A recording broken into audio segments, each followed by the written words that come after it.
What's up, YouTube? How's everybody doing? Somebody sent me, actually, two people sent me the video. Leandra was on Pix 11 Live today, talking about the fraud, the scammers out there, telling people to beware that she has not authorized any foundations for Junior as of yet. She also, so if you see a foundation and you were thinking about donating, she wants the public to know that that's not an official Justice for Junior foundation because she did not authorize any. She was there alone, by herself again. She does say that she has a lawyer handling everything for her. I'm just not sure why he wouldn't be speaking for her. I did share with you guys that maybe she doesn't have one yet. Or if she has one, in my opinion, she doesn't have the right one.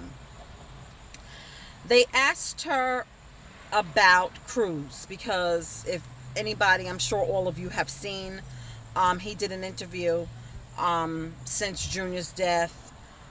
He's done a couple, but he's done a recent interview. And, you know, in his mind, he still feels like he did everything that he was supposed to do. And what Leandra said on the interview on Pix 11, and it's on their Facebook page. I tried to attach it to this video. It's not on the Pix 11 YouTube channel yet. And I notice whenever they do something on the Facebook Live, it takes like a day for them to upload it to their YouTube page. So I couldn't attach the link. I know how to do that now, but I could not.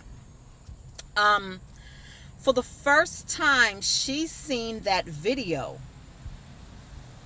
of Cruz pushing Junior out.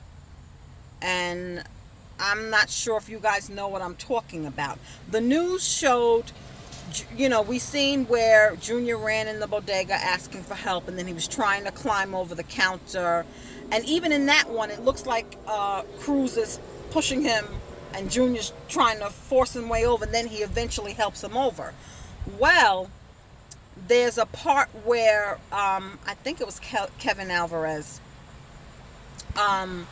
looked like he was punching Junior, and it looks like Cruz just wanted them out and just like pushed them into their arms, you might as well say. And Leandra noticed that, and she's seen that by looking at one of the pages on IG, and she was clicking on all the pictures, and that video was attached to whoever put it up. She didn't say which Justice for Junior or which Junior Instagram page. You know, she didn't say which one. And she's seen it for the first time. What I didn't like is the woman, I believe her name is Mary. She's from Pix 11. Don't hold me to it, but I think her name is Mary, and she's been covering the Junior case from day one for Pix 11. And Leandra said that he's part of the case. He's part of this because he should be charged right along with the killers because he is part of it. He pushed him out there. And she was like, oh no, there's a spot you can't see. It appears that way. Listen, if you have two eyes and you have good vision, you could clearly see. Yes, I know what she's talking about. Like there's a blind spot, but you can clearly see. And first of all, when you see him walking towards the door, and I'm talking about Cruz, he was shooing him like, out of here. What does that mean? That means get out. So even if he wasn't physically pushing Junior, which it clearly looks like he was physically pushing Junior, he did shoo him out. And I really feel there has to be some charge. Okay, failure to help a minor. I mean, they have laws for everything else. I'm sure they can think of something. And somebody inboxed me, and she said, and she made a good point, it should be that these stores and these businesses in these high crime areas, okay? And if you watch the Gangland special that they did, it said that the murders the murders, and I'm not sure if they said gang-related murders or the murders in general in the Bronx is up from 70% till last year. So, in these high crime areas, to protect not only the customers, but to protect the workers, they should have a panic button. A button that they can press that goes straight to the police department to let them know something's going on. Because you might not be able to, if you're, let's just say it was an active robbery going on. Who's whipping out their cell phone to call 911? Okay, so that was a great point. They should have a panic button in these businesses so people can get help. Okay? It just sucks that she had to see that. And she's not dumb. She knows. She knows. And somebody said, Cruz said he's losing weight and stuff like that. He's guilty. I was inboxing with somebody last night. He's guilty. All of this is because of guilt. And I wonder, and I've shared with you guys, I wonder if he has watched the videos. And how in his right mind can he think that he was trying to protect him? I don't understand it. But then I told you, we all can look at the same thing and see something differently. But he doesn't have a leg to stand on. I think what he's feeling is guilt. I think he can't eat because he's guilty. And I think he wants sympathy from the public to ease his guilt. He wants somebody else to say, you're right, you did everything you could. Now, is this 100% his fault? I've told you guys, if he did not want to risk his life, his employee's life, and he just, he could have done something after the fact. I still stand by that. I really feel that that boy could have lived if he didn't lose that much blood. I really feel like Junior would still be here if he would have got to the hospital as soon as possible. Okay? That's just my opinion. Okay? Not facts. I'm just giving my opinion. That I really feel that Junior could have lived. Okay? Time was not on his side. He lost too much blood. His location, the proximity from the bodega to the hospital was in his favor, but the fact that he did not make it inside that emergency room and have that artery clamped is the reason why I feel he's not here today. And I think that man is totally guilty. I think he feels guilty. I think he said he wanted to move somewhere and start a new life. I don't know. But, I know they're working on Junior. Well, they're not working on Junior's law. It's already set and ready to go before Congress. Okay? But a part of that, it shouldn't be just that, business owners have to help minors and keep them safe. I agree with that. They have to be equipped with first aid kits. And I hope they included with that they have to have first aid training. Okay, so they know how to put pressure on a wound. They know what to do until EMS can arrive. Like the police is supposed to have that blast training that I told you guys about. That basic life. I forgot what it is, y'all. I got to go back to my video. But that blast training is supposed to be special trauma training that they can, before the ambulance comes, they can start doing life-saving measures. Boom. There it is. Okay. I think that it shouldn't be just basic first aid, like, if they get a little cut, put a Band-Aid and bacitration, or, how to tie a sling, give them an ice pack. It should be some trauma training so they know. Because in these high crime areas, as you can see, now you got knife stabbings and you got guns for shootings and stuff like that. So they need to know what to do if something like that happens. And they should be CPR certified, because CPR will save a life. I have had to do CPR on somebody, and thank God, I will say 9 times out of 10, they came back. Okay? Unless they were already gone too long. But when you're working in a facility, if that person is not a DNR, which means do not resuscitate, you have to, even though you know that they're not breathing and they probably, there's no way they're going to come back, you still have to initiate CPR until 911 arrives. Makes no sense, but that's just the way it is. They should be CPR certified, and they should have to, in my opinion, I hope Junior's law was more detailed. You know what I mean? And I hope that they consulted with And I'm pretty sure they didn't, but they should have consulted with medical professionals. It's not just a first aid kit. It has to be a special first aid kit. And also along with the first aid training, I hope that they included CPR. And I think they should have an AED, a defibrillator. I know this sounds like a lot, guys, but why not? Because that can save somebody's life. And as far as, we talked about the 911 tapes the other day. I don't know why they didn't release them. It makes no sense to me. I've heard so many, I don't even have to tell you guys. I've heard so many 911 tapes. I have heard, you go on the news and they play the 911 tapes. Okay, I've heard so many 911 tapes. Why not this one? I think possibly the city could have been at fault. That's just my take. That's just my take. I can't find that video. Someone sent it to me, and if you're watching this video, you know who you are.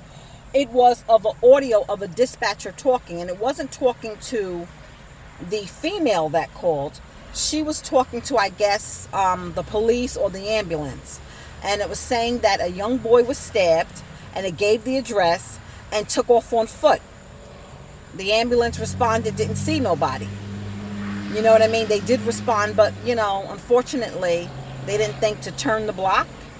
You know what I mean? The 911 operator didn't think to tell her which direction did he run. That's why I think somebody dropped the ball, and that's why we're not hearing that 911 tape. Okay?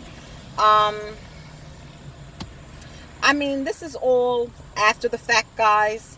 I think the focus needs to become, and we, as people who were touched by Junior's story, and we, as people that have young kids, and even ourselves, we have to now, as we move forward, because there's nothing we can do about June 20th, but as we move forward, we need to make sure that these people that are holding these offices that can make these decisions are making the right decisions.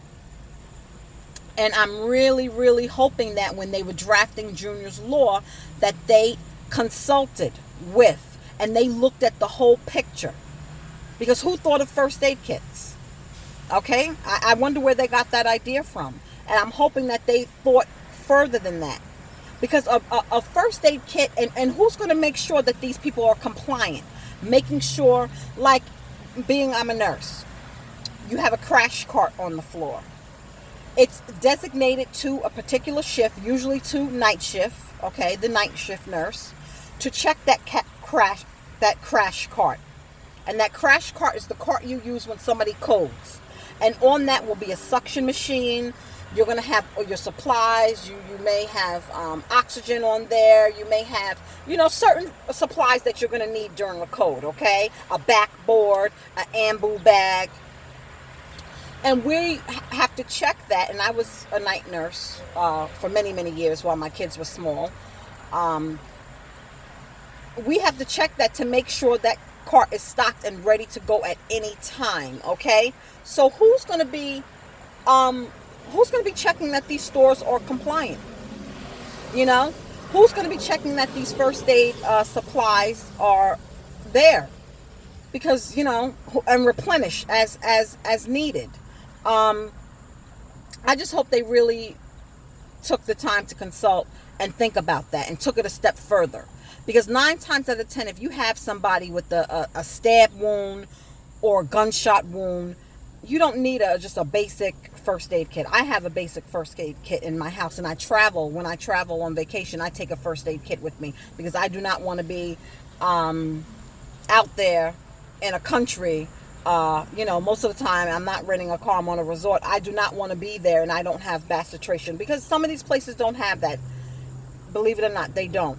So I like to be prepared. I guess that's the nurse in me. I bring medicine. I bring Benadryl for allergic reaction. Please. I overpack all the time. So I'm really hoping that they are prepared and make sure that these stores are prepared properly. And they really should consider putting in that panic button. Because 9 times out of 10, if you got somebody with a gun or knife in your face, no one's going to call the police. And though the time, as we've seen in Junior's case, time is of the essence. It's very important that time matters. So we need the police to respond ASAP. We need that ambulance there ASAP. And 9 times out of 10, they're not going to happen to be right down the street, less than a quarter of a mile away from a hospital like Junior was. Okay, so these people that may be involved in these altercations may be blocks and blocks and blocks and blocks away from a hospital, miles away from the hospital.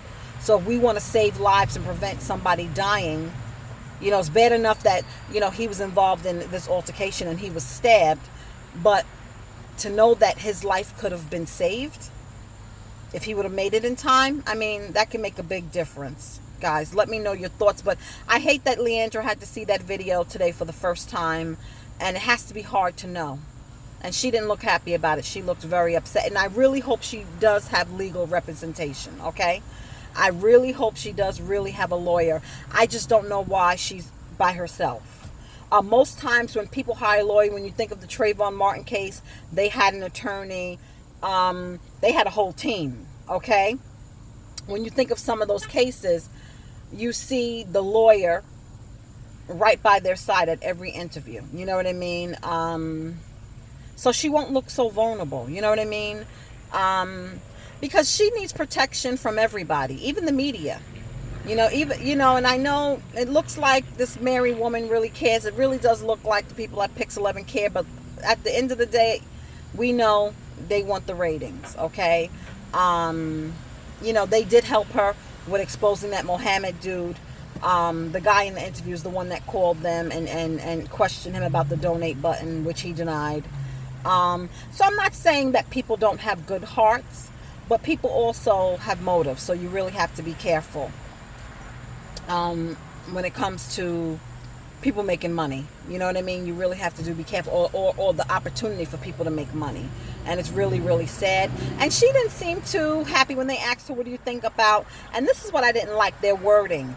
They said the potential street name change. So I thought it was a done deal. They showed her the street sign. They had this big press conference, which could have waited because it's not happening anyway till mid-2019.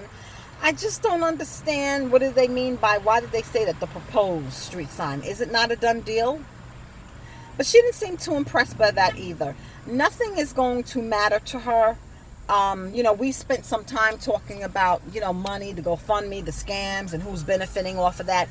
But I don't think that she cares, but we have to see.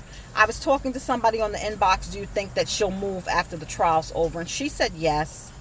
And I questioned, would she go back to the Dominican Republic? But then I said no, because his body's buried here. But she said, she was Puerto Rican, and in their culture, when they went, I guess, to move back home, they exhumed the body and took the body with them. So I think that she would do that. Because it has to be too painful to live down the street from that deli. And then if there's going to be a street name, the hospital, it's just constantly reminders. I know from me, when I went through my divorce, I did not move from my place, but I had to do a redo. You know what I mean? I had to redo my living room. I let the ex take the furniture and everything like that. I just had to start fresh. For me personally, I don't know. Because divorce is like a death. I'm not going to say it's like a death, but it's so final. You understand what I'm saying? And for me, new furniture, not looking at the same couch they used to sit on. Even though I wanted him out, I didn't care at that point. But I just wanted fresh. I didn't want nothing that he touched anymore. You understand what I'm saying? So it's different for everybody, y'all. And how everybody grieves and stuff like that.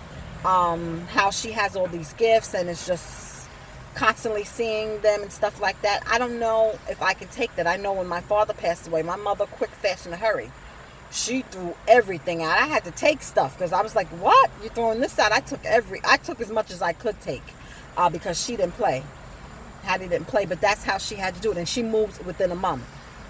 I think within 2 weeks after the funeral. So everybody deals with everything differently. But I will say they took a picture, and when you click on the interview, it's going to be her standing with the 2 Pix 11 news staff, and she just looks so aged. She looked like she aged 10 years in that picture.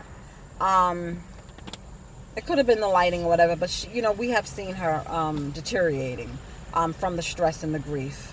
But anyway, that's my thoughts, guys. I'm just sharing with you about that interview. You can check it out on the Pix 11 Facebook page. As soon as it's available on the YouTube page, I can put the link at the top of this video. But Pix 11, it's on Facebook. They did a Facebook Live with her, okay? And let me know your thoughts about this Junior's Law thing, about, you know, I think we need to, all of us that are so caught up with his story, I think we need to look at what can be done to prevent this from happening again. Or if we can't prevent it, at least what can we do to save a life in event of these kind of tragedies? And make sure we hold the local officials, the politicians, the mayor, the governor. We got to start holding them accountable. They want our votes. They can't just make these promises and not deliver. You know what I mean? They make all these promises before they get in office, and then once they get in office, it goes on the back burner. Like that $19 million, $18 million, whatever it is. What they did say is the precinct that is tied to that area where Junior was killed, they were giving extra resources. But what resources? I think the public should know what they were given. And given that with all the increase in gang activity, and if you watch the Gangland special, the leader of the Trinitarios is out on bail. I mean, this is why when people say, oh, they're going to get time, they're going to get time. I believe it when I see it, guys. I'll believe it when I see it. We don't know if any of them are going to get bail in October. I mean, they go back to court October 25th, but that doesn't mean that's when trial's beginning. Or, you know, I don't know if at then they'll make their bail applications or whatever for the people who may be the drivers, or even the leader of that set, if he'll ask for bail, being that he could say, well, hey, you don't see me in that video, and who told you? I mean, I didn't authorize them to kill anybody. So we don't know yet, guys. It's really trying to be optimistic, but as you can see, how is a leader of the Trinitarios out free on bail when he had a loaded gun? And I'm not sure if he's the one that tried to burn the people in the house alive or gave the order. You understand what I'm saying? How is he walking free? How was Jose Muniz walking free? How was Kevin Alvarez walking free when he was involved a year prior with a stabbing with a kid? Called the kid to meet him, and then he was attacked. Was Junior called out, then it's, you know, of the house and then attacked? So it's crazy, y'all. It's really, really crazy, y'all. Let me know in the comments what you think.